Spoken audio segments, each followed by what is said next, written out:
The steward's voice filled the servants' hall the way cold fills an empty room, slowly and without apology. Hargrove stood at the head of the long pine table, a single sheet of paper held between his thumb and forefinger as though it were a thing of no particular consequence. His face, narrow and clean-shaven, with the permanent expression of a man who found the world perpetually beneath his standards, betrayed nothing. He did not need to raise his voice. Authority in his hands was never loud. It was simply absolute. He read the notice without preamble.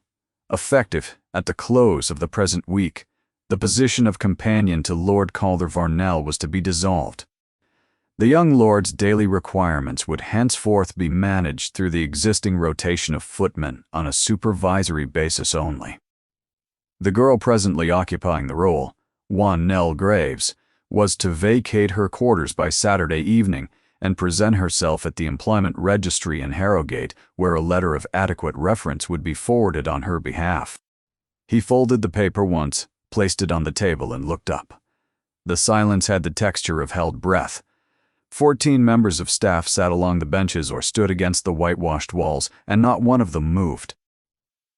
They did not look at Hargrove. They looked at Nell. She stood near the far end of the hall, apart from the others as she always was, her hands resting at her sides. She wore the same plain dress of dark gray wool she wore every day, and her dark brown hair was pinned beneath a simple linen cap. Her face showed nothing. Not shock, not anger, not the trembling lip of a woman about to plead for her position. She simply listened the way a stone listens to the river running over it. Hargrove watched her for a reaction. He did not get one. There were a few stifled sounds from the others, a cough from the cook that might have been sympathy, a sharp exhalation from the senior housemaid Dorcas that certainly was not. Dorcas had never liked Nell. She found her stillness unsettling, her closeness to the young lord presumptuous, her refusal to gossip an act of superiority. This notice was, for Dorcas and several others, a vindication. The strange girl, who had placed herself above her station, was finally being put back in it. Hargrove tucked the paper into his waistcoat pocket. There will be no discussion on the matter. The decision has been made in the best interests of the household and of Lord Calder's welfare. Miss Graves, you will use the remaining days to ensure a clean and orderly transition. That is all. He turned to leave. He had taken precisely 2 steps toward the door when the sound came. It was the scrape of a chair being pushed back with sudden force, followed by the heavy, uneven rhythm of footsteps that did not belong to any of the servants. Every head in the room turned toward the far corridor that connected the hall to the east passage, and the air changed. Calder Varnell stood in the doorway. He was 22 years old, tall and broad across the shoulders, with a mane of dark auburn hair that fell past his collar and eyes the color of rain-washed slate. He had the Varnell jaw, strong and squared, and the Varnell brow, heavy and serious. But where his elder brother's features carried the sharp symmetry of command, Calder's face held something raw, something unfinished, as though the world had started to shape him, and then thought better of it and withdrawn its hands. He wore no coat, his shirt was untucked, his feet were bare on the cold flagstones. He could not have heard the announcement.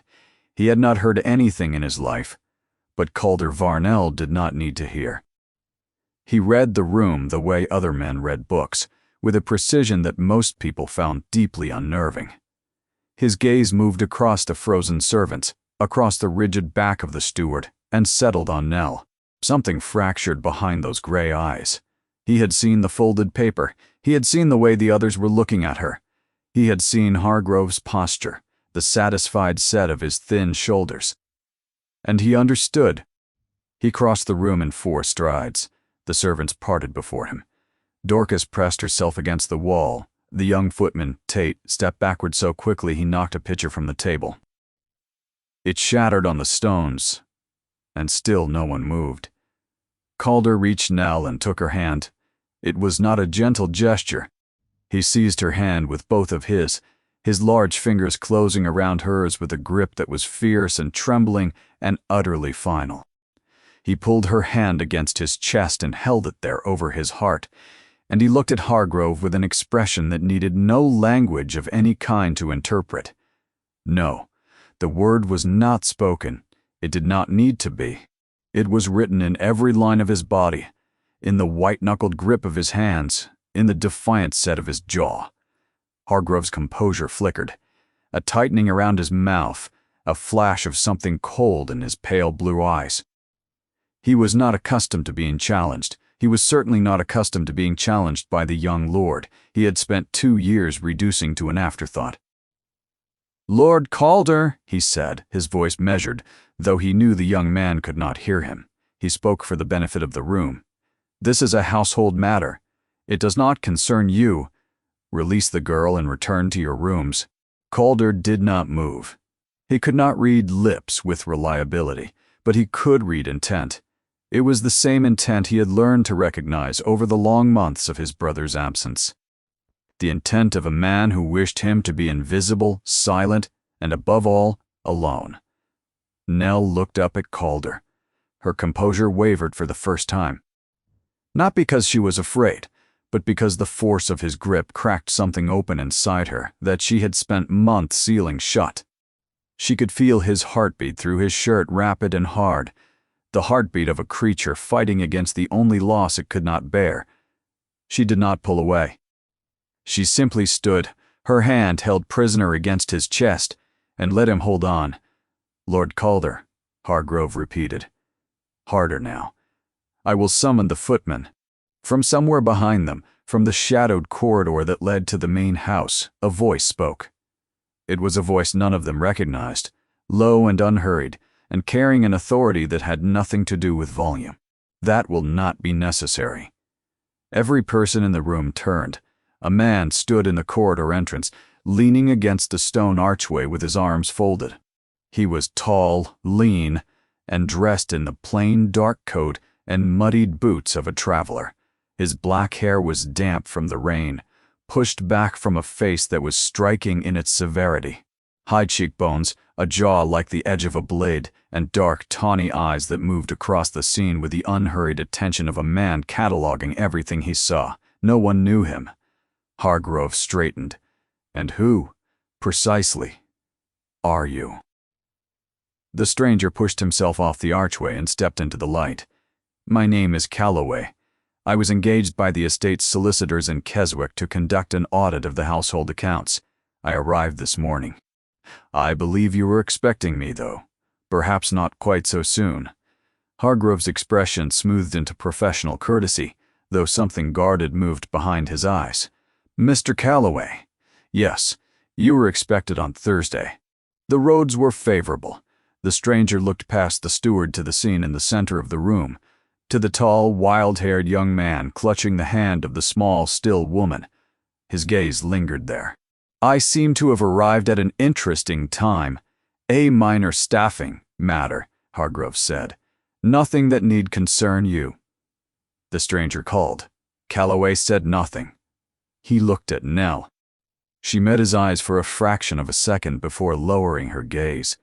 In that fraction, something passed between them, though what it was, neither could have named.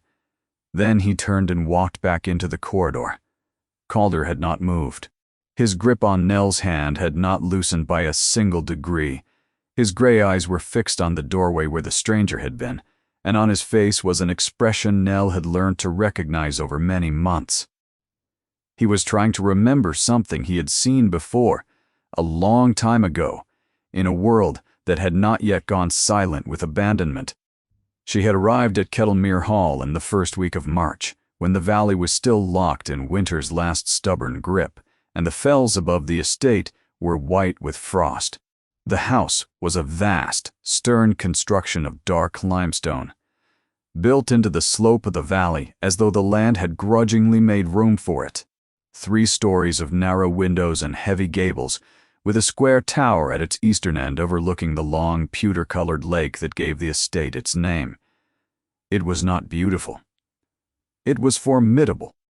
A house built not for pleasure but for endurance, She had come with a single trunk, a forged letter of reference, and a name that was not her own. The position had been advertised in minimal terms. A companion required for a young gentleman of limited communication. Patience and discretion essential. The salary was suspiciously generous, and Nell understood why within an hour of arriving.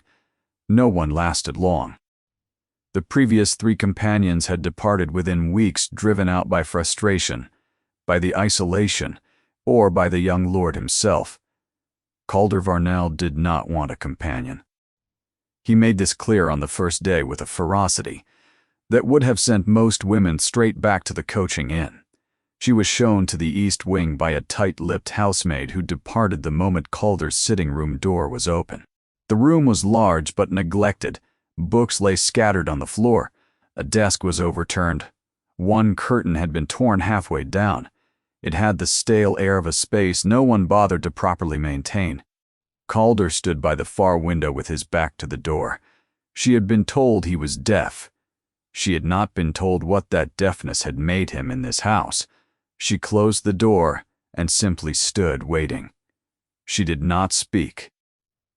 She did not announce herself. She did not do what every previous companion had reportedly done, bustling in with forced cheerfulness, speaking loudly and slowly as though volume were a cure.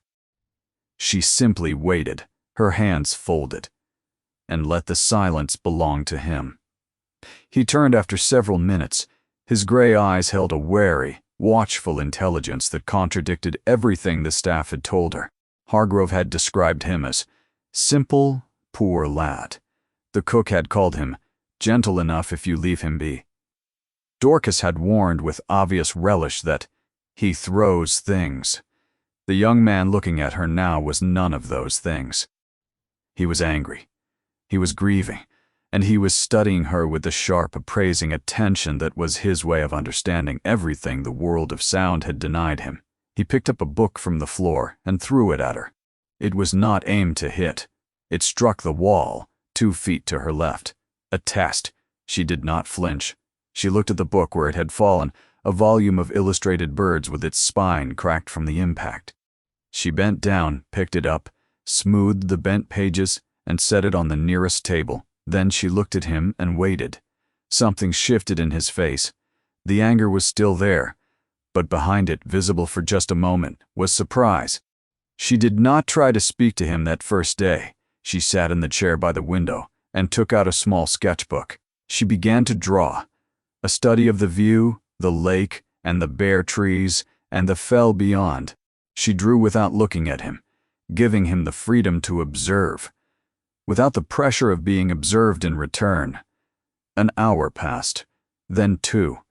He moved closer, to the angle where he could see what she was drawing. She finished the sketch, tore it from the book, and placed it on the table between them. Then she stood, curtsied to him exactly as she would have to any gentleman, and left. The next morning, the sketch was pinned to the wall above his desk with a bent nail. The torn curtain had been straightened. The books had been stacked, not neatly, but stacked. And Calder was sitting at his desk with a piece of paper and a pencil, waiting for her. He pushed the paper toward her. On it, in bold, angular handwriting, he had written a single word. Again. By the end of the first week, the walls of his room were covered in her sketches. By the end of the second, she had begun learning his language. Not the crude pantomime the household used, but the real one. The one he had invented for himself over 22 years of silence. A system of gestures, hand shapes, and facial expressions as complex as any spoken tongue. An entire grammar born from necessity and isolation. She learned it the way she learned everything, with patience and meticulous attention. She watched his hands the way she had once watched her father's hands tracing the contours of a map. She memorized the sign for water, and the sign for book, and the sign for the light on the lake in the morning, which was a single fluid motion of both hands that she thought was more beautiful than any word in English. By the end of the first month, they could hold conversations. By the end of the second, she knew things about Calder Varnell that no one else in that house knew or cared to learn. He read lips imperfectly but persistently. He read faces with devastating accuracy. He had taught himself to read and write from the books in the library, and his mind, starved of conversation for years, was ravenous. He asked her about everything: the world beyond the valley, the wars on the continent, the stars, which he watched from the tower window every clear night. Alone, she discovered that he had opinions, fierce, original, surprisingly well-reasoned opinions about the management of the estate, about the tenants whose names he had learned from reading the ledgers that Hargrove left unattended on the hall table, about the crops that should be rotated, and the fences that needed mending, and the drainage ditch on the north pasture that had been neglected for 3 seasons. He saw the land from his tower window every day, watched its rhythms and its changes with the same meticulous attention he gave to everything, and he understood it with an intimacy that would have astonished the men who were paid to manage it. She discovered that he drew, not just the tentative copies of her sketches that he had begun with, but drawings of his own, faces, mostly. He drew the servants with an accuracy that was almost frightening, capturing in a few bold lines the character that their expressions revealed and their words concealed. He drew Hargrove with the steward's thin lips pressed together and his eyes narrowed, and the portrait was more truthful than any mirror. And she discovered that he remembered everything. Every face, every gesture, every betrayal. The housekeeper who had spoken over his head as though he were a piece of furniture, the footman who had laughed at his attempts to communicate, the physician who had recommended his exile without once looking him in the eye. Calder kept these things stored in a memory that was vast and precise and unforgiving, and on the rare occasions when he shared them with Nell, signing the stories with a controlled fury that made his hands tremble, she understood that his anger was not madness. It was the accumulated weight of 22 years of being treated as less than human by people who could hear perfectly well and understood nothing, and she learned the shape of his loneliness. It was the vast loneliness of a person who had been systematically erased from his own household. His brother, the Duke, had been gone for 2 years. Military service, she was told, though details were scarce. In his absence, Hargrove had assumed control and moved Calder from the family apartments to the East Wing, a corridor of guest rooms and storage that was, in effect, a genteel exile.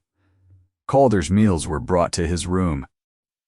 He was not invited to dine with the household.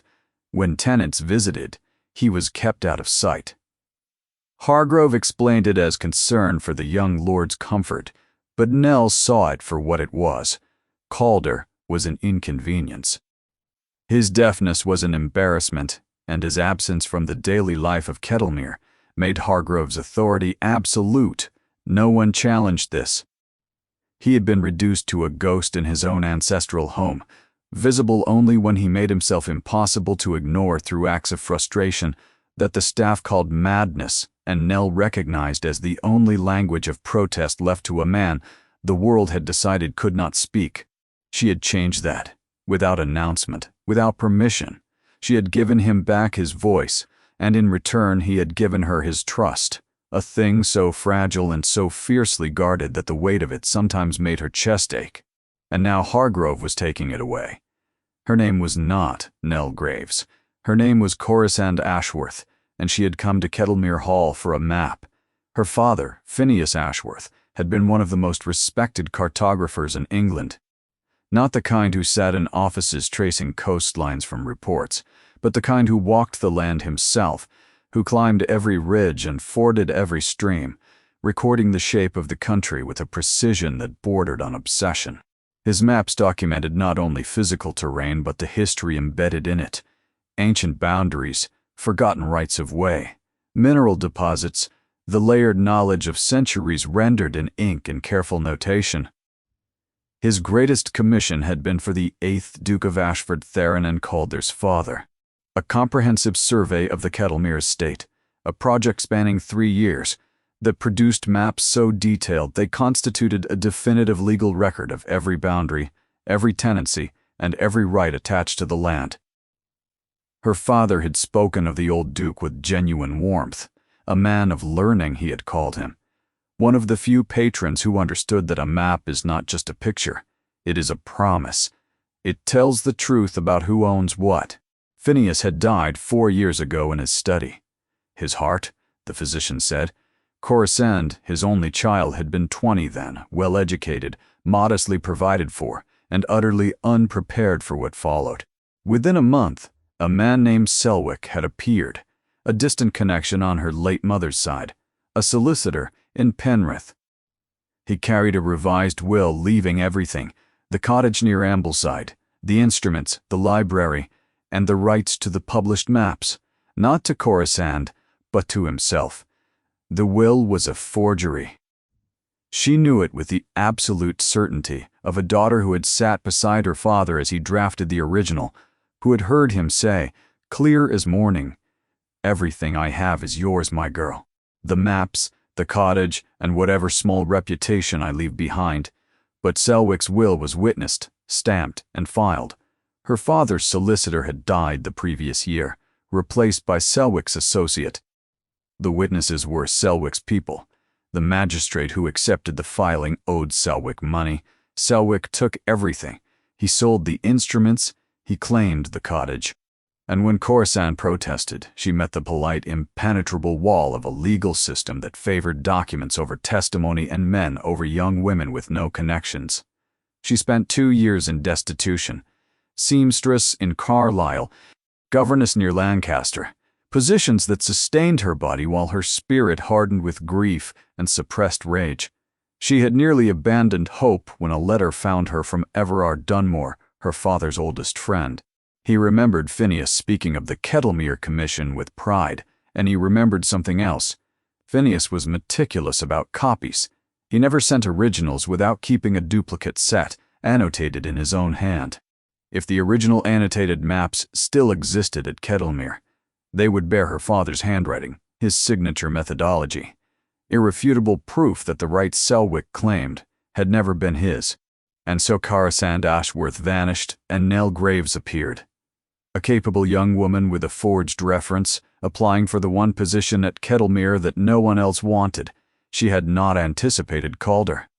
She had not anticipated that the role she took as a disguise would become the most important work of her life.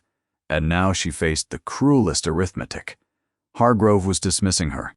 In 4 days she would be gone, and with her would go any chance of finding her father's maps. And Hargrove was not merely an obstacle. He was Selwick's cousin. She had discovered this in her second week, overhearing him mention the name to the cook. The man who stole her life was bound by blood to the man who controlled the house. Standing in the servants' hall with Calder's hands locked around hers, and his heartbeat drumming against her fingers, she understood that her mission and her bond with him might be impossible to hold at the same time. The morning after the announcement, Nell rose before dawn. She dressed in the dark, her fingers moving by habit over the buttons, the laces, the pins. She had not slept. 4 days. She had 4 days before she would be escorted from the grounds with nothing. And she had Calder to think of. The memory of his hands gripping hers sat in her chest like a splinter, lodged too deep to reach. She had spent 3 months building something with him. Not a friendship exactly, for the word was too small.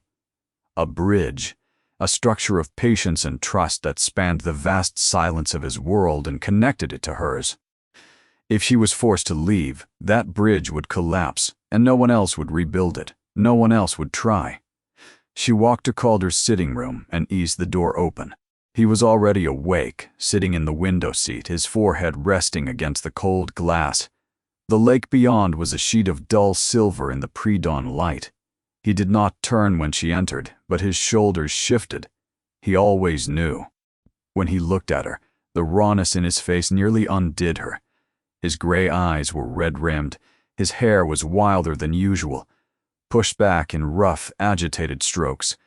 He had not slept either. He looked at her the way a man looks at the last light before a door closes. He raised his hands and signed the gestures, sharp and urgent. "They are sending you away. Yes, I will not allow it. Calder, you cannot stop it. Hargrove has the authority while your brother is away. If I defy the order, I will be removed by force. If you intervene again, he will use it against you. He will say you are unwell. He will say you are dangerous. He will use your anger as proof that you need to be confined." The truth struck him. She saw it land, saw the understanding move across his face like a shadow crossing open ground. Hargrove had done it before. 2 years ago, when Calder refused to be moved to the East Wing, a physician from Penrith had been summoned to recommend quieter accommodations and reduced stimulation. The medical language had been a cage dressed in silk. Calder had been moved. The physician had been paid. No one had asked Calder a single question. His hands dropped. The fight drained from his face, replaced by something worse. Resignation. She wanted to tell him the truth.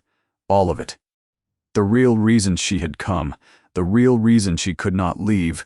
The name that was hers, and the name of the man who had stolen it.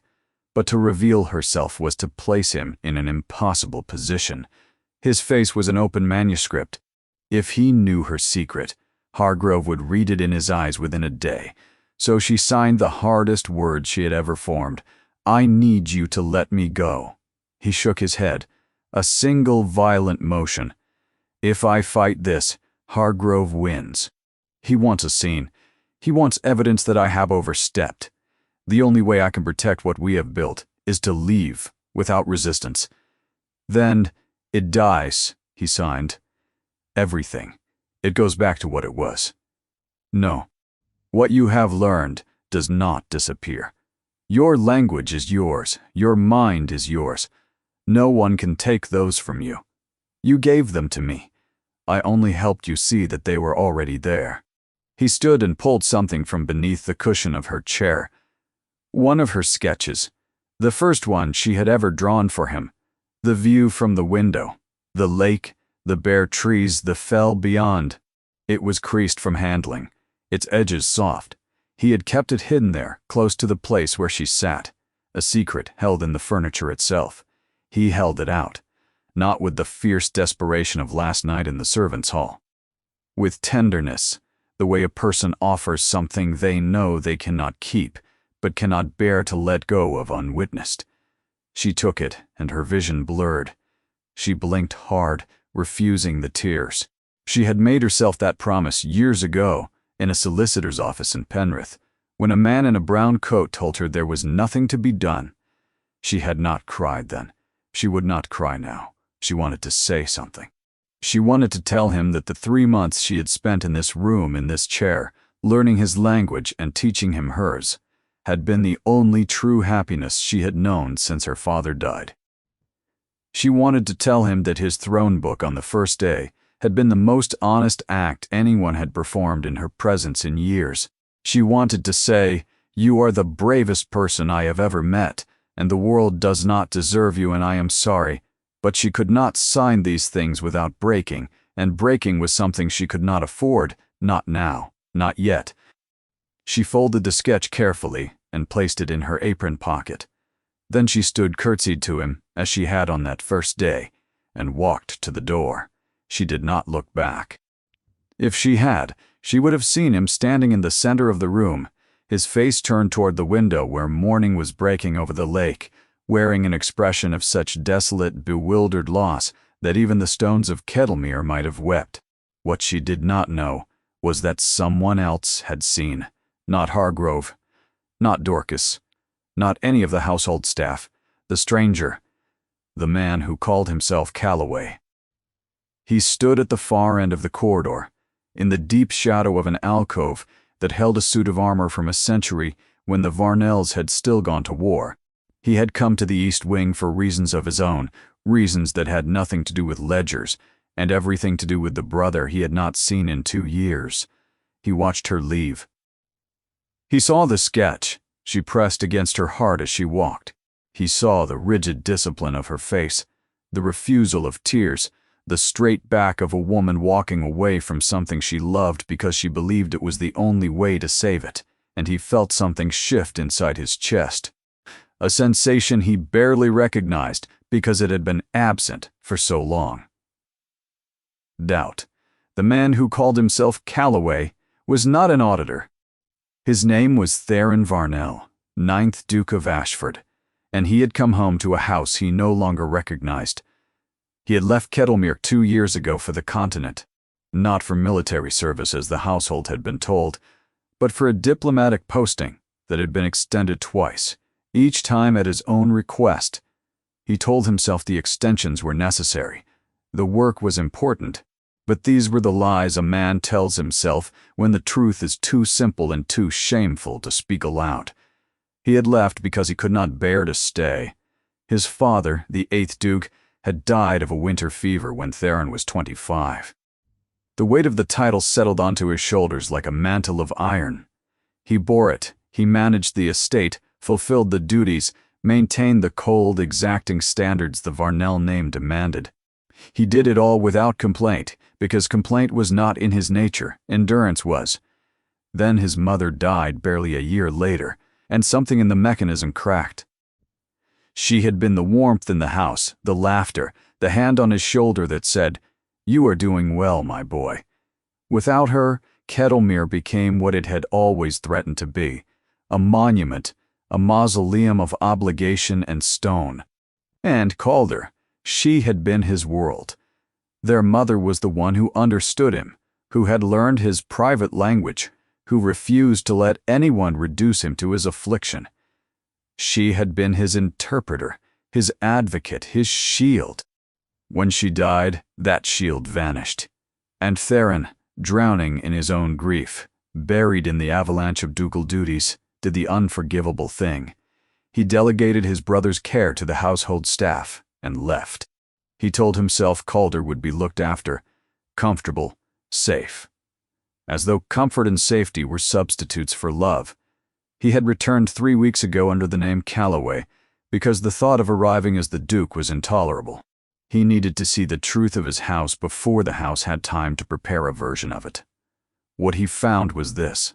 The accounts appeared precise, the grounds were in order, everything functioned, except his brother. He had seen the servants move through their routines with the practiced efficiency of a mechanism. Every floor was polished, every fire was banked, every meal was served on time. But beneath the surface, something was wrong. The house felt held together not by loyalty but by fear. The staff spoke to one another in low, guarded voices. They straightened when Hargrove's footsteps echoed in the corridor, and relaxed only when they faded. They performed their duties with a precision that had nothing to do with pride, and everything to do with the knowledge that mistakes would not be tolerated, and there were absences. Names Theron had expected to find were gone. The old gamekeeper who had served his father for 30 years, the head gardener who had maintained the ground since before Theron was born, quote, replaced all of them by newer staff who answered only to Hargrove and whose loyalty was measured not by devotion to the family, but by compliance with the steward's regime. On his first evening, he walked the east wing, thin carpets, faded wallpaper, a guest wing, a place for strangers passing through. He stood outside Calder's door, his hand raised to knock. What would he say? How would he explain 2 years of absence? He lowered his hand and walked away. He spent the following day observing. He saw how Calder's meals were left on a tray outside his door. He saw how the footmen spoke about his brother in the third person even when Calder was present, as though his deafness rendered him not merely silent, but absent entirely.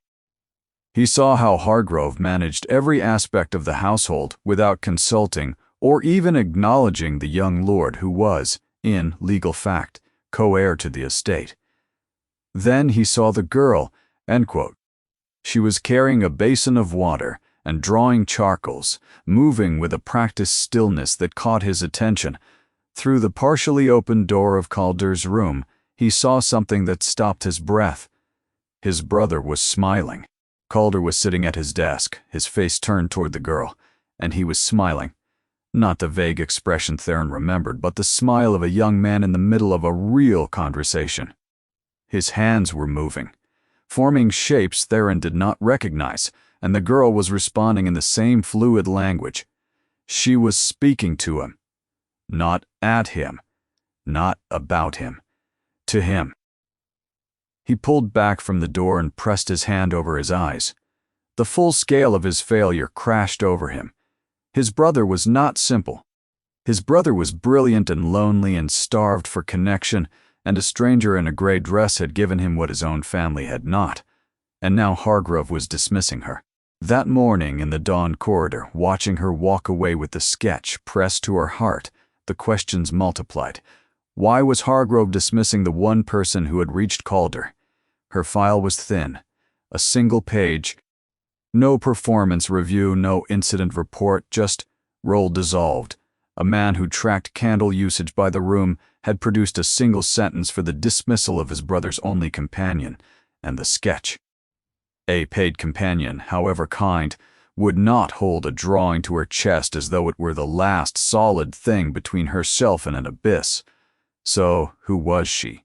He went to find Hargrove, the companion, Nell Graves. The audit requires me to review all recent staffing changes. I will need her employment file, her letter of reference, and the written justification for her dismissal. A flicker crossed the steward's face. I was not aware the audit extended to staffing records. It extends to whatever I determine is relevant.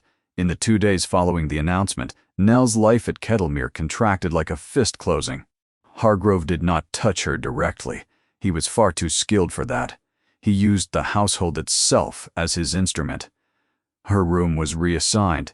She was moved from her chamber near Calder's quarters to a narrow cot in the attic dormitory, where the junior kitchen maid slept 3 to a room, and the ceiling was so low she could not stand upright at its edges. Her duties were redistributed. She was no longer Calder's companion. She was nothing. She belonged to no particular role, and therefore to every unpleasant task. She was sent to the scullery to scour copper pots with sand, a job that left her hands raw and cracked by midday. She was dispatched to the cellar to sort mildewed linens. She was assigned to the laundry, where the steam and the lye stung her skin, and the other women worked in a pointed silence that excluded her completely. She endured it. She reported for each task at the appointed time, performed it with meticulous competence, and moved to the next without a word of protest. The other servants did not know what to make of it. Dorcas, who had expected tears or tantrums, found herself facing an opponent who simply refused to provide ammunition. On the second morning, her breakfast was not laid. The cook, Mrs. Plowden, looked uncomfortable but said nothing. The message was clear. Nell ate nothing. She worked through the day on an empty stomach, carrying buckets of water, scrubbing flagstones, beating carpets in the courtyard. Theron watched from his study window. He saw her in the courtyard, small and solitary, her cap come loose, her dark hair across her face. She did not stop. She simply worked, her body a machine of endurance. He noticed something the other servants missed. Her movements, even in exhaustion, retained a precision that had nothing to do with domestic training. The way she measured distance by eye, the way she oriented herself to landmarks without conscious thought, the way her gaze swept a courtyard and registered its dimensions in a single pass. These were not the habits of a maid. They were the habits of someone who had been trained to observe the physical world with professional accuracy. He saw something else. Calder, standing at the east wing window 3 stories above, his palms pressed flat against the glass, watching her. His face was a mask of helpless anguish. She had told him not to intervene. And so he stood there, watching the person who mattered most to him being systematically broken, unable to speak, unable to act, unable to do anything except witness. Once during the long afternoon, he pressed his forehead against the glass and closed his eyes, and his lips moved, not in speech. Calder had never spoken, but in something that looked from 3 stories below, very much like a prayer. The cruelty was surgical. Hargrove had understood that the most effective way to destroy both of them was to keep them apart. Nell's obedience imprisoned her. Calder's love imprisoned him. And the distance between them, 3 stories, and a set of unwritten rules enforced by a steward with absolute authority, was more impassable than any wall of stone. Theron intercepted Mrs. Plowden in the corridor. The girl? Nell? She was not given breakfast. The cook's face crumpled. It was not my doing, sir. Mr. Hargrove said she was to be on reduced rations, said there was no point wasting food on a departing servant. But it is not right, sir. The girl works harder than any two of them put together. Has this happened before? With other staff? Mr. Hargrove runs a tight ship, sir.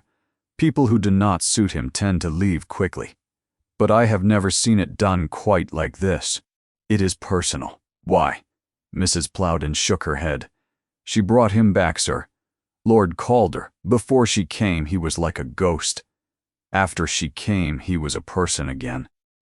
And now Mr. Hargrove is putting him back in his box, and her along with it. She brought him back. The words sat in Theron's chest with a weight that had nothing to do with their simplicity. A stranger had walked in, seen the person everyone else had stopped seeing, and pulled him back into the world with nothing but patience, and a sketchbook, and a willingness to learn his language. Theron mounted the stairs. He walked the east wing corridor and stood outside Calder's door. He raised his hand to knock. He lowered it. He raised it again. The door opened from the inside. His brother stood there filling the doorway with his height and his wild auburn hair and those gray eyes that saw everything, understood everything, forgave nothing. Calder looked at him, nodded Mr. Calloway. At him, through him, into the core of him where the truth was, where it had always been, locked away behind duty and distance. Calder raised his right hand. He pressed his fingertips to his own chest, then extended them outward, a sign from his private language. Theron did not know its meaning. He had never learned his brother's language. He had never tried. But standing in the doorway, he understood it anyway. It meant brother. And the shame of it, the vast, annihilating shame of having left this young man alone while a stranger did the work that should have been his, broke over Theron Varnell like a wave over stone. He did not speak. He simply stood while his brother's hand hung in the air between them, and let the ruin of everything he had failed to be washed through him until there was nothing left but the truth. Calder lowered his hand. He looked at his brother for a long moment, and in that look was something more complex than anger, more layered than grief. It was the look of a young man who had spent 2 years preparing for this moment and had discovered that the reality of it was nothing like what he had imagined. He had imagined rage. He had imagined confrontation. What he felt instead was a sadness so deep it had no bottom, and beneath that sadness, stubborn and indestructible, the love that had survived every abandonment and every silence and was still, against all reason, waiting. He stepped back into his room and closed the door, not with a slam, with a care that was in its own way harder to bear. Nell had 2 days left. The house was asleep by 11. She knew its rhythms the way her father had known the rhythms of a landscape, by patient, systematic observation. Mrs. Plowden retired at 9:30 and slept soundly until the first bells at 5. Hargrove made his circuit at 10, then withdrew to his apartment behind the butler's pantry. The footman on night watch dozed in the boot room. The house was vulnerable between midnight and 4. Those were the hours when Kettlemere belonged to no one. She had not planned to act tonight, but Hargrove's persecution had left her no time for careful observation. He was not merely punishing her, he was containing her, which meant he suspected something.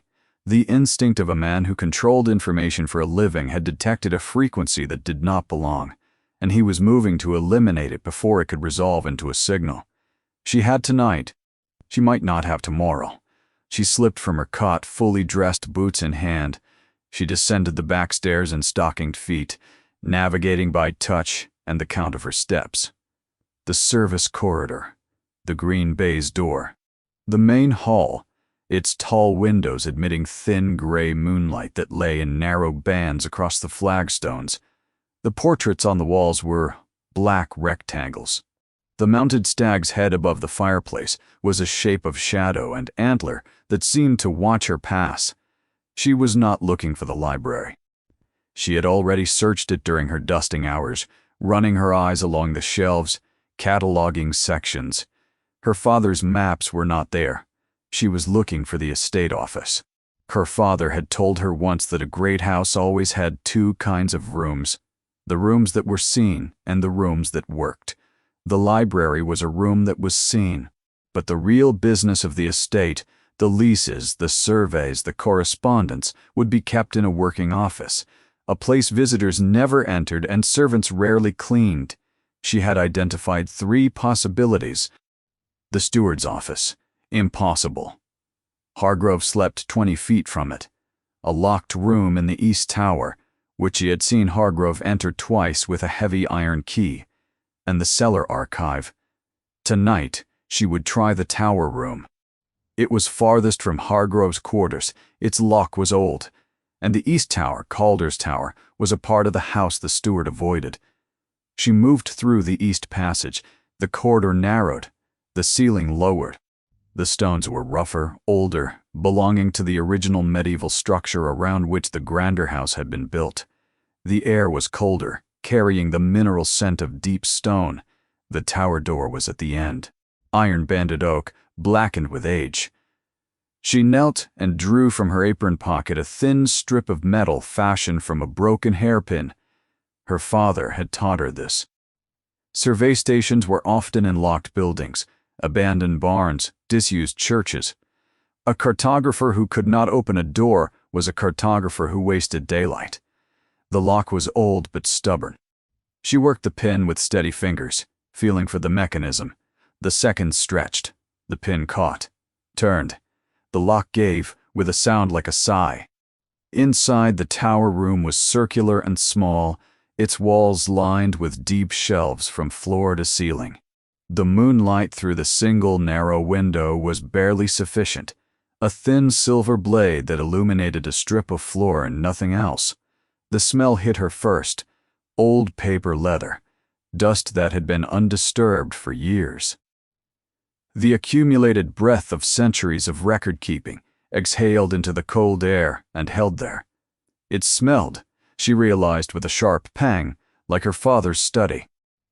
Like the room where she had sat on his knee as a child and watched him trace the contours of the world with a steady hand. She began, shelf by shelf, running her fingers along spines, untying ribbons, unrolling documents and holding them to the window. Estate maps, but not her father's. These were older, cruder work. Tenancy agreements from decades past. Household inventories written in faded copperplate, the detritus of an estate that had been accumulating paper since before the current century began. A sound froze her, a creak from somewhere below. She held her breath and counted. 1, 2, 3, 4, 5. Nothing. The house settling. Old timber contracting in the night air. She released her breath and continued. Time passed. The moonlight shifted. Her fingers were cold. Her neck ached from craning upward. She had covered 2 of the 8 sections and found nothing. Doubt began to whisper. Perhaps the maps had been moved. Perhaps Hargrove had already destroyed them. Perhaps Dunmore had been wrong, and her father had never left copies here at all. Then, on the 3rd section, her hand closed on something different. A leather portfolio, larger than the ledgers, flat and heavy. She carried it to the window. Even in the dim light she recognized the binding. Her father's style, stiff boards covered in dark calfskin, with brass corner protectors and a buckle clasp. Her hands trembled as she unfastened it. Inside, rolled tightly and secured with red silk cord, was a set of maps. She unrolled the first. The line work was unmistakable. The precise, elegant draftsmanship, the tiny notations in the margins, in the hand she knew better than her own, and in the lower right corner, the cartouche. A survey of the Kettlemere estate and its holdings, conducted for His Grace the Duke of Ashford by Phineas Ashworth, Fellow of the Royal Geographical Society. She pressed her hand over her mouth. The tears came, sudden and silent, falling onto the calfskin and disappearing into the dark leather. After 2 years of destitution, 2 years of forged names and scrubbed floors, and the slow erosion of everything she had been. She had found the proof. She allowed herself 10 seconds. Then she wiped her face, rolled the maps, and refastened the portfolio. She turned toward the door. A figure stood in the doorway. Tall, broad, utterly still. The moonlight caught the edges of a face she knew. The stranger. Calloway. We will take a very short break. If you do not want to miss new stories, please subscribe to the channel. He stood with his shoulder against the doorframe, his arms folded, his tawny eyes fixed on her. The casual posture of the auditor was gone. In its place was something harder. The bearing of a man accustomed to authority, who had merely set it aside for a time. "You pick the lock," he said. Not a question. She said nothing. The portfolio was in her hands. There was no possible explanation. "You are not a companion. You are not an orphan named Nell Graves. You are the daughter of the man who drew those maps." "How?" she whispered. "Your hands. The way you hold a pencil. The way you move your fingers along a page, tracing contours before you consciously read them. I watched you in the library last week.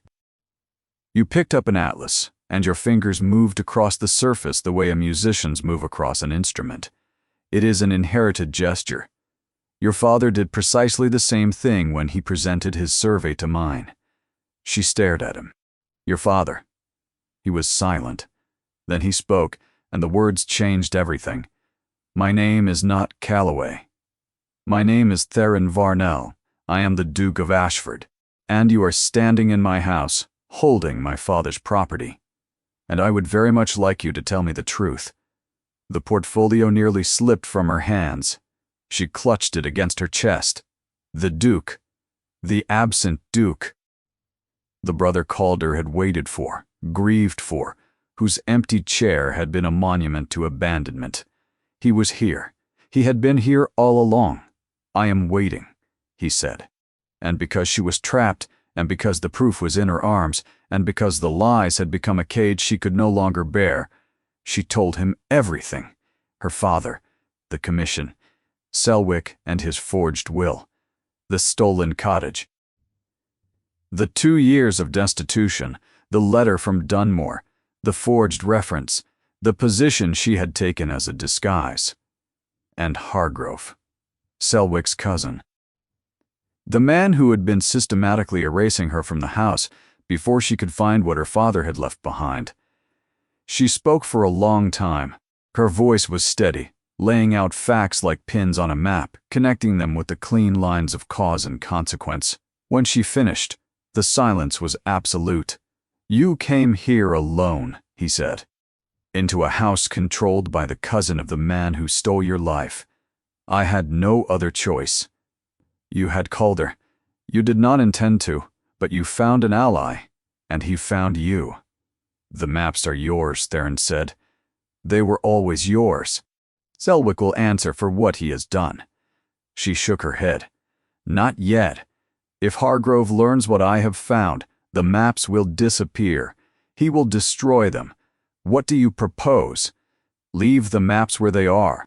When you are ready to reveal yourself, when you have enough evidence, then retrieve them openly, as the Duke, and in the meantime, you are being dismissed in 2 days. Then, stop the dismissal. Find a reason to keep me. A discrepancy that requires my testimony. Give me time." He studied her. The strategic clarity of her mind, even in this extremity, was striking. She was not merely brave. She was tactically precise, capable of setting aside her own desperation to think 3 moves ahead. "And if Hargrove suspects, he already suspects me, not you. As long as you remain Calloway, his attention is on the wrong target." He nodded once. "Put the maps back. Go to your room tomorrow. I will intervene." She replaced the portfolio. She walked past him, close enough that her sleeve brushed his arm. She paused. "He knows who you are, Calder. He recognized you the moment you walked into the servants' hall." Then she was gone. Theron stood alone in the tower room. His brother had known from the first moment. Calder, who could not hear a voice, had recognized a face. And he had kept the secret, even from Nell. Even while his heart was breaking, he had come to Kettlemere to test a servant's character. He had found, instead, the full measure of his own. Morning came with a hard, bright light. Theron was in the breakfast room before Hargrove, the estate ledgers open before him. He spent the morning auditing, not the accounts, but the man. He asked about staffing expenditures, about the budget for Lord Calder's care, about the previous companions, their dates of employment, their departures, about the medical consultation from Penrith. Each question was delivered in the same mild tone. Each answer was polished. Too polished. Stories rehearsed in advance, answers waiting for questions not yet asked. He saved his final question, the dismissal of Nell Graves.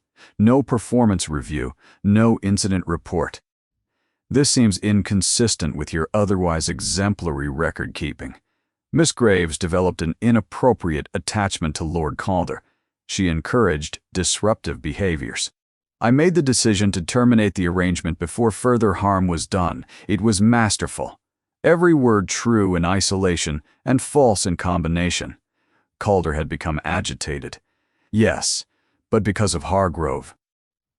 He had resisted authority, but the authority that imprisoned him. Hargrove had taken the evidence of her success and reframed it as proof of her failure. At noon, Theron delivered his countermove. I have identified a discrepancy in the accounts related to the companion role. Miss Graves must remain until the audit is complete. Mr. Calloway, the accounts are in perfect order. Then her continued presence should pose no inconvenience. She is also to be restored to her previous duties and her previous room. Hargrove's back went rigid. For 3 seconds he did not move. When he spoke, his voice was smooth, but something behind it had shifted, a gear engaging, a mechanism beginning to turn. Of course, Mr. Calloway, he left the hall, and then he did something revealing. He did not return to his office. He went to the East Tower. Theron followed at a distance. He watched the steward enter the tower room and emerge. 8 minutes later, his face pale, his fists clenched, he had checked the archive. He knew exactly what was in that tower room. He had always known. He was not merely Selwick's cousin. He was Selwick's accomplice. And the girl had been right. If Theron had moved too soon, the maps would have vanished before nightfall. The news traveled through the household. The auditor had overruled the steward. The girl was staying. The balance had shifted. Nell carried her trunk back to the east wing. She opened the door to her small room and simply stood on the threshold. The narrow bed, the washstand, the window overlooking the courtyard. It was the closest thing to home she had known in 2 years. She placed the small leather case back beneath her pillow. It contained 3 things: a letter from Dunmore, a pressed flower from her father's garden, and a miniature portrait of Phineas Ashworth, painted by her mother, showing a young man with kind eyes and ink-stained fingers and a smile that contained the whole geography of her childhood. Then she went to Calder's room. He was at the window. When he turned and saw her carrying not a bucket but her sketchbook and charcoals, his face underwent a transformation so complete it was like watching a lamp being lit in a dark room. He crossed the distance and took her hands, not the frantic grip of the servants' hall. He took them gently, the way a person handles something they have broken once and been given back. He turned them over, looking at the raw, reddened skin from the scullery, the cracked nails. His jaw tightened, his gray eyes darkened with a fury so vast and so controlled that it frightened her. "Who did this?" he signed. "It does not matter. I am here. I am staying. Who? The household. Under Hargrove's direction." And the stranger stopped it. He watched her face with devastating precision. "You know who he is." She could not lie to him. She had never been able to. His world was built on the visible, and in that world, deception was as obvious as a shout. She nodded. His expression settled. He had known since the first moment. He had looked at the stranger and seen his brother. 2 years older, 2 years harder. But his brother, will you forgive him? She sighed. He considered this for a long time. Then he signed a single word. Eventually. He sat at his desk and began to draw a face. The lines were rough, untrained, but the likeness was unmistakable. He was drawing his brother. From the corridor, Theron watched through the cracked door. He saw her scarred hands. He saw his brother's face luminous with an animation he had never seen. He saw them drawing together in a silence that was not empty but full, a silence that contained everything words could not hold. He pulled back and walked away, carrying the image with him. 3 days passed. Hargrove adapted. The overt persecution ceased. Replaced by watchful containment, Theron built his case. The accounts were immaculate on the surface and rotten underneath. Funds for Calder's care had been diverted. The Penrith physician had been paid at triple the rate. Tenancy fees from 3 holdings were underreported. And there was a quarterly payment to a solicitor's office in Penrith, the office of Selwick. The connection was financial, documented, irrefutable. The right moment arrived that evening, in a carriage that clattered up the gravel drive at sunset. Lady Sybil Varnell was 73 years old. Theron's paternal aunt, a woman who had outlived her husband, her brother, her sister-in-law, and most of her patience for the failings of the men in her family. Small and upright with white hair and eyes of such piercing blue that servants who had known her for decades still straightened when she entered a room. She arrived without warning, because warning gave people time to prepare. She had received a letter from Mrs. Plowden weeks ago, describing the household under Hargrove Calder's isolation, the companion's dismissal, a house that had lost its way. Theron intercepted her at the door. If she recognized him, the game was over. She looked at him. Her eyes narrowed. He shook his head once. Lady Sybil had not survived 73 years by being slow. "You must be the auditor, Mr. Calloway, I presume." She reached Calder's door and opened it without ceremony. Calder was at his desk. Nell was reading aloud from a book, her hands signing the words simultaneously. They both looked up. Lady Sybil looked at the clean room, the drawings on the walls, the girl with Virgil in her lap, the young man who stood straight and met her eyes without flinching.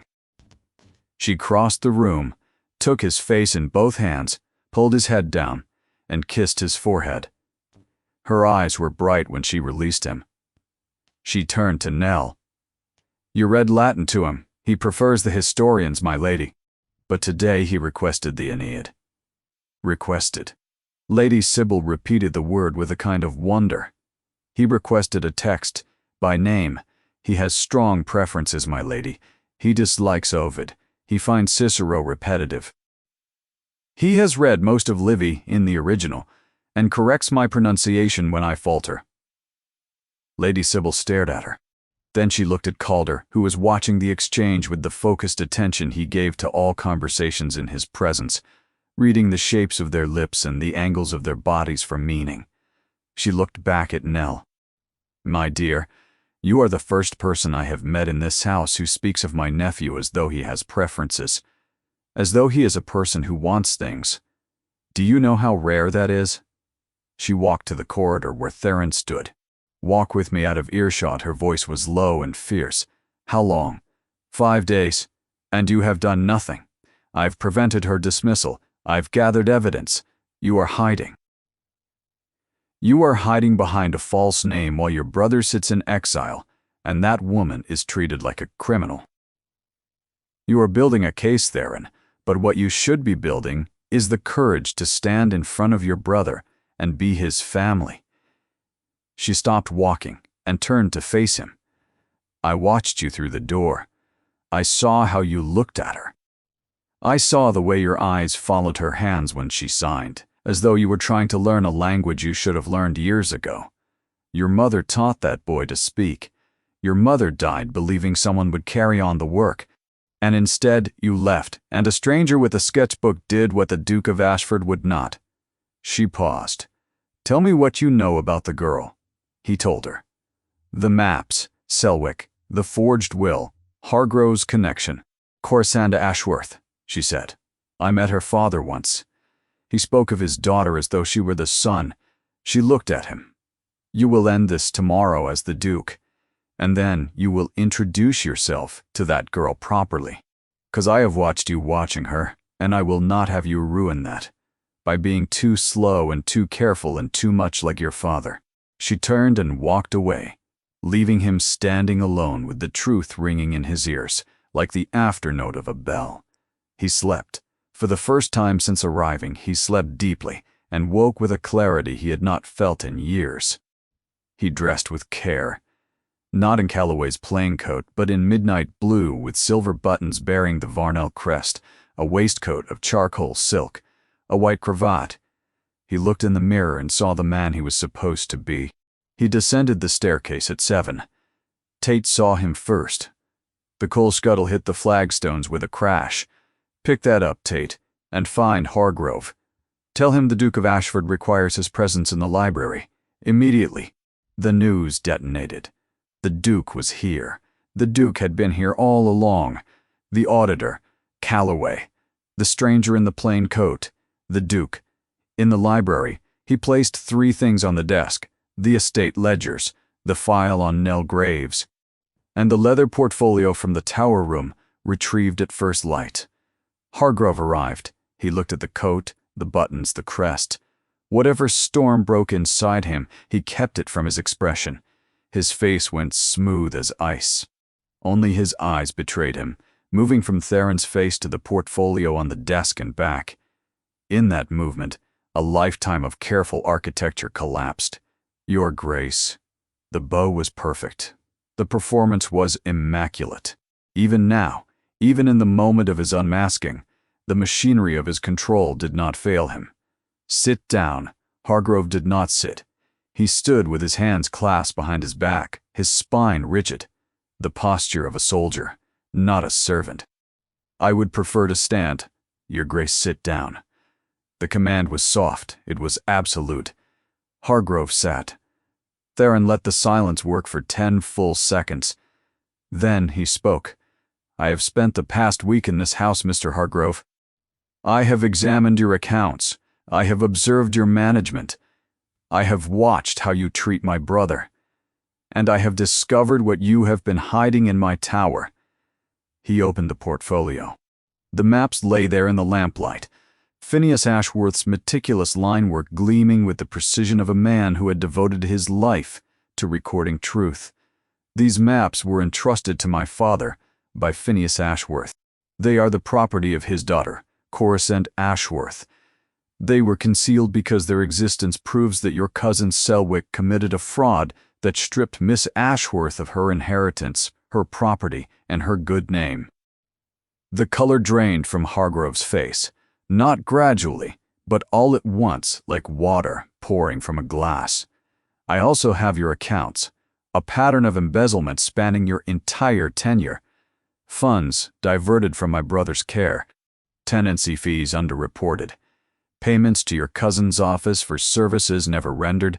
You are paying Selwick his share of my family's money, stolen from my household to support the man who stole from Corisanda Ashworth. The door opened. Calder walked in, dressed with care, his hair pushed back, his gray eyes reading every face.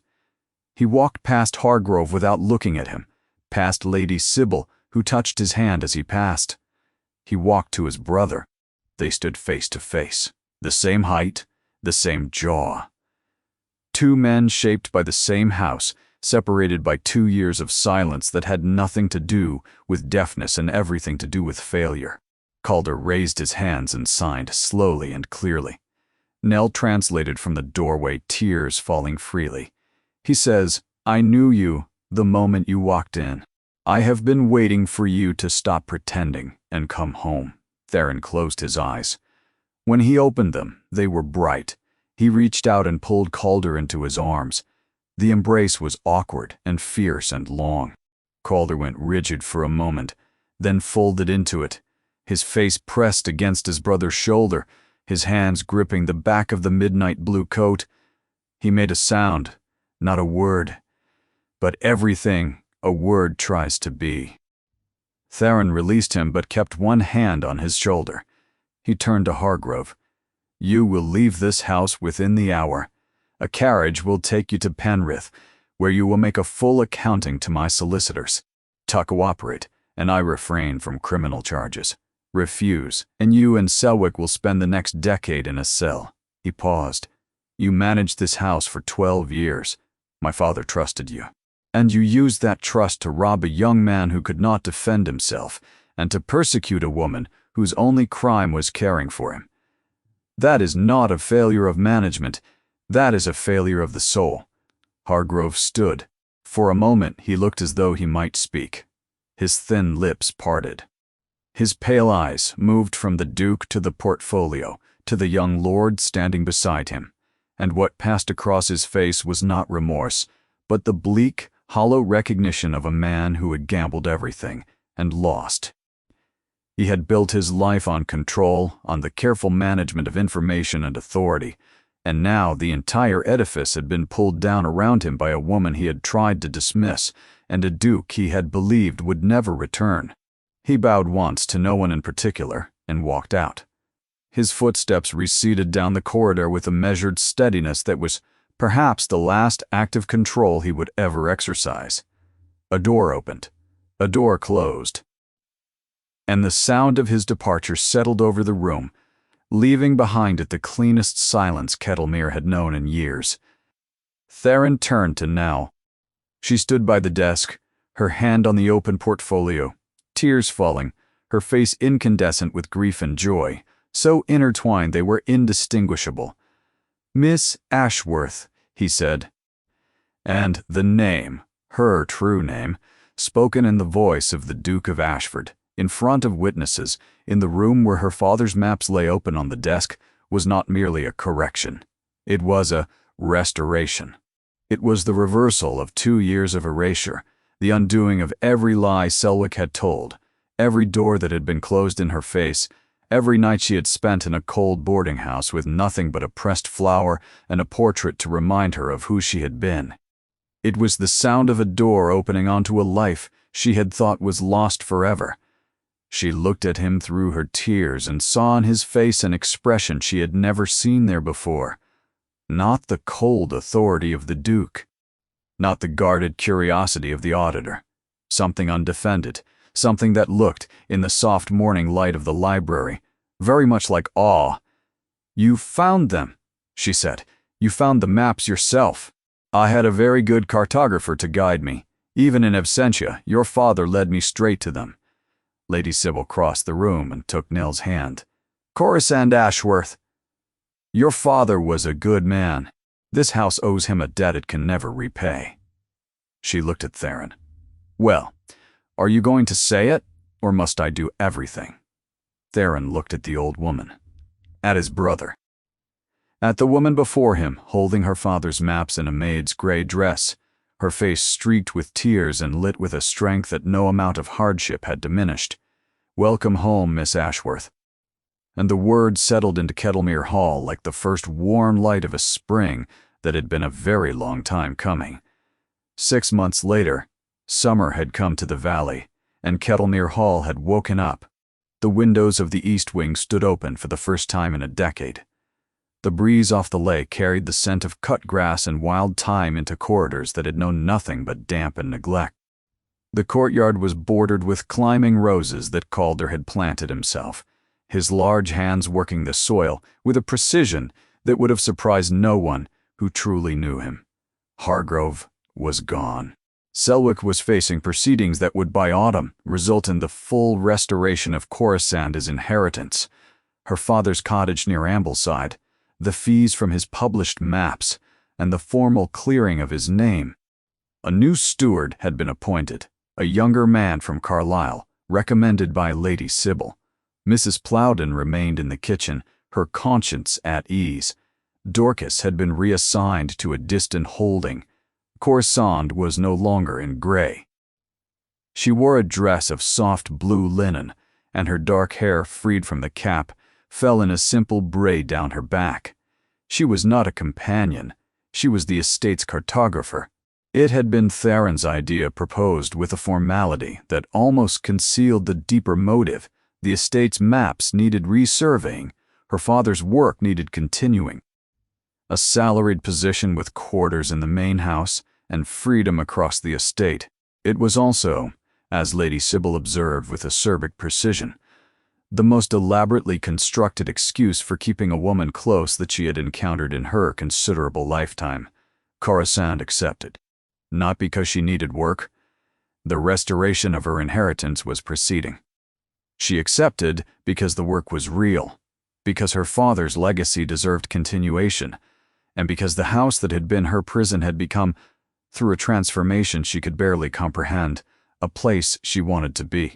Her days were spent in the field with her instruments and in the library with her drafting table, bringing her father's work back to life and extending it into the present.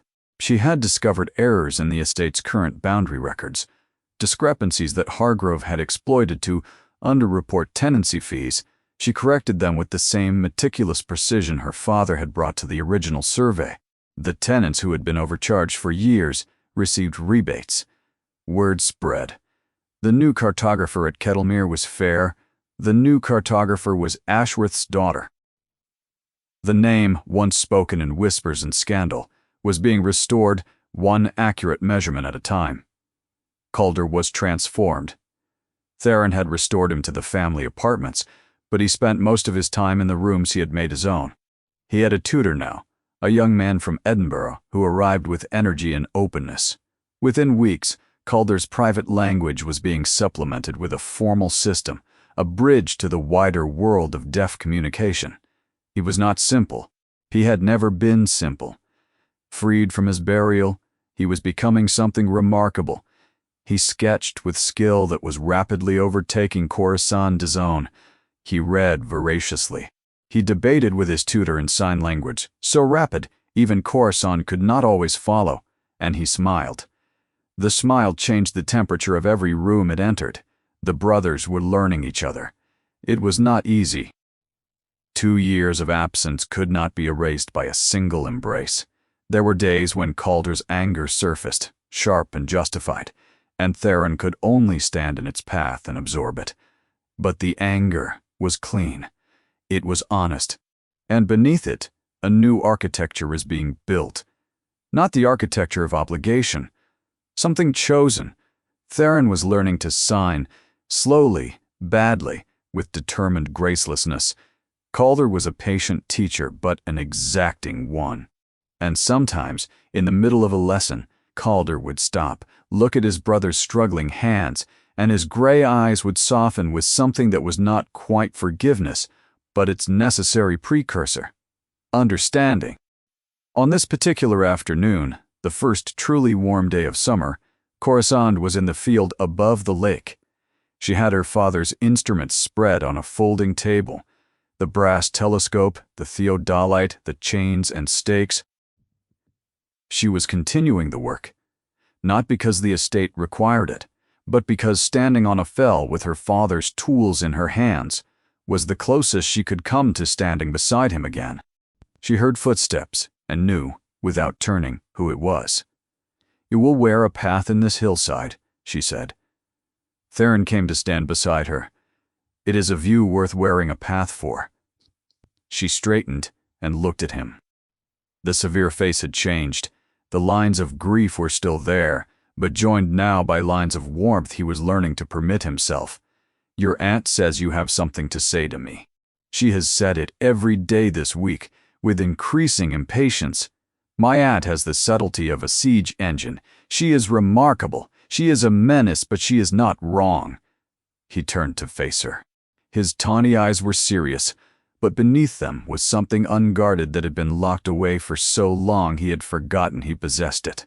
"I came to this house disguised. I told myself I was testing the character of my household.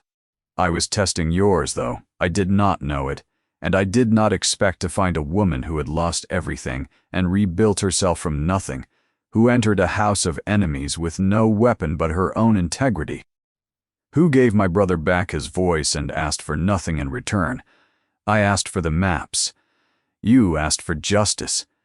That is not the same thing.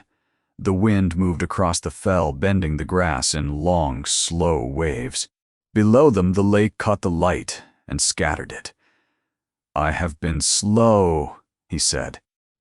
"I have watched you from a distance and admired you from a remove, and found a dozen rational reasons to maintain a boundary I stopped believing in weeks ago." He took her hand, her surveyor's hand, her father's daughter's hand. "I am not asking you to stay as a cartographer.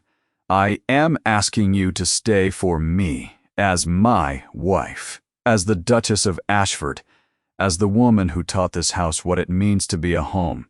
Corisande looked at his hand, holding hers. She looked at the valley below, at the house that had been her prison and her salvation. "You are asking me whether I will marry the man who disguised himself as an auditor, followed me into a tower at midnight, and then stood in his own library and told a thief to pack his things." When you put it that way, it sounds rather dramatic. It was the most dramatic thing I have ever witnessed, and I include the moment your brother threw a book at my head. He smiled, the real smile. The one Lady Sybil said she had not seen since he was a boy, the one that changed his face from stone into something warm and entirely worth the wait. Is that a yes? It has been a yes since the night in a tower when you looked at my father's maps, and I saw in your face that you understood what they meant, not as evidence, but as the work of a man who loved the truth and taught his daughter to love it too. He lifted her hand and held it against his chest over his heart, precisely the way Calder had held it in the servants' hall on the day everything changed, a gesture borrowed from his brother, from the language of the body that Calder had always understood and Theron was only now beginning to learn. She felt his heartbeat, steady and strong and absolutely certain. From the path below, a figure appeared. Calder, climbing the fell with his long, uneven stride, his auburn hair catching the light. He saw them standing together, her hand held against his brother's chest, and he stopped. He raised his hands and signed a single word. Corisande saw it over Theron's shoulder. She laughed, a sound so free and so unexpected that it startled the plovers from the grass and sent them wheeling into the blue summer sky. "What did he say?" Theron asked finally. She said, and Calder Varnell, the young man the world had called simple and silent and unfit for its company, walked up the fell to join them, and the three of them stood together on the ridge above Kettlemere, looking down at the house and the lake and the valley that was now at last exactly what it had always been meant to be, a home.